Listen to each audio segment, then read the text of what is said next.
હર્ષ પટેલના કોઈ અમેરિકન માણસ અમે ઓળખતા નહીં, કોઈ અમારા ટચિંગમાં નહીં, કોઈ દળ અમારો ફોન બી એનો નહીં આવેલો, એટલે અમે એના વિશે કોઈ કહેવા સંમત નહીં. એ લોકો નિર્દોષ હોય ને દોષિત હોય કોઈ અમે એમાં કોઈ કહીએ કે એમ નહીં, અમારી જોડે કોઈ પ્રૂફ નહીં.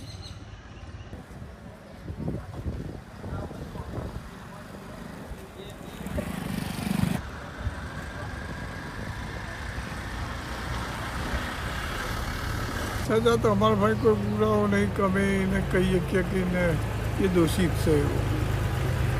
એ કોઈ દોષિત હોય એવું અમારા જોડે કોઈ પુરાવો નહીં, કે અમને કોઈ રેકોર્ડ નહીં એવું.